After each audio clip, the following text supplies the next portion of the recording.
মসজিদে প্রবেশের কিছু দোয়া, কিছু আমল, যে আমল জানার মাধ্যমে আপনার অনেক পরিবর্তন হবে। আমরা তো প্রতিনিয়ত মসজিদে প্রবেশ করি, মসজিদে যাই ৫ ওয়াক্ত নামাজ আদায় করার জন্য।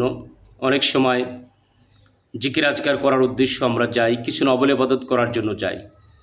এখন সে মসজিদে গেলে মসজিদের কিছু আদব আছে, সে আদবগুলো যদি রক্ষা করে চলেন, ইনশাআল্লাহ আপনি মসজিদের যে ঢুকলে যে ফজিলাত, মসজিদের সাথে সম্পর্ক রাখলে যে উপকার, আপনি সেই উপকার পাবেন।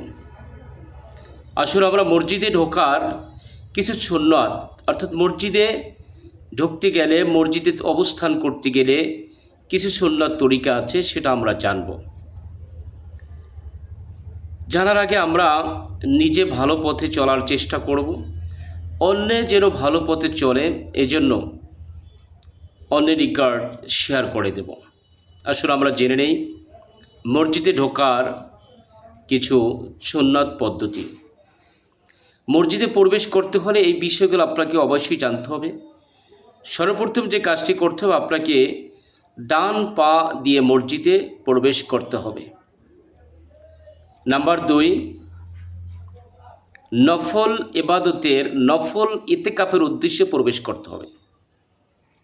অর্থাৎ আপনি মসজিদে যখন প্রবেশ করবেন তখন মনে মনে ইচ্ছা করে বা সংকল্প করে নেবেন, আমি যতক্ষণ মসজিদে থাকব ততক্ষণ আমি বেহুদা কোনো কথা বলবো না, যতদূর সম্ভব ইবাদত বন্দিগি করার চেষ্টা করব।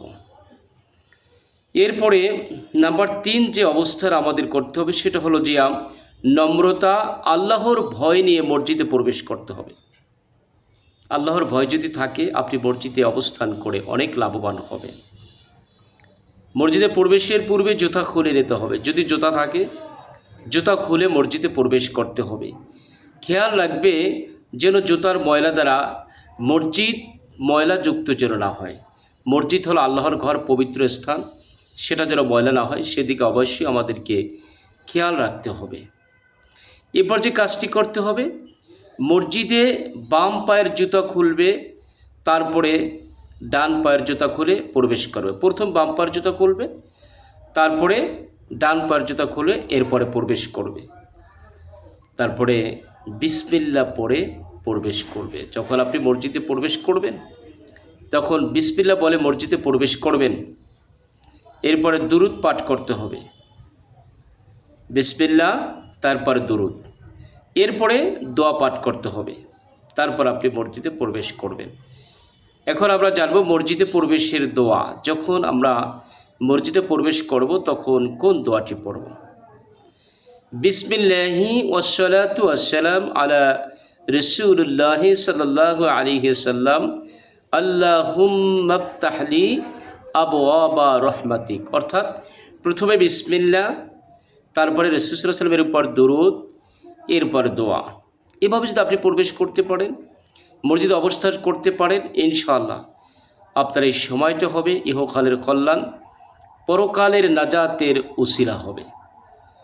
আসলে আমরা মসজিদে তো আমরা প্রতিনিয়ত যাই, এই যাওয়াটার জন্য হয় আমাদের ইহকালের কল্যাণ, পরকালের নাজাতের উসিলা হয়। ঠিক সেভাবেই আমরা মসজিদে অবস্থান করার চেষ্টা করি। আল্লাহ আমাদের সকলকে সেই তৌফিক দান করুন, যেভাবে আল্লাহ রাব্বুল আলামিন এই মসজিদে যতক্ষণ আমরা অবস্থান করব, যেভাবে থাকলে আল্লাহ খুশি হন, সেভাবেই যেন আমরা অবস্থান করতে পারি। আল্লাহ আমাদের সেই তৌফিক দান করুন। আসসালামু আলাইকুম রহমতুল্লাহি ওয়া বারাকাতুহু।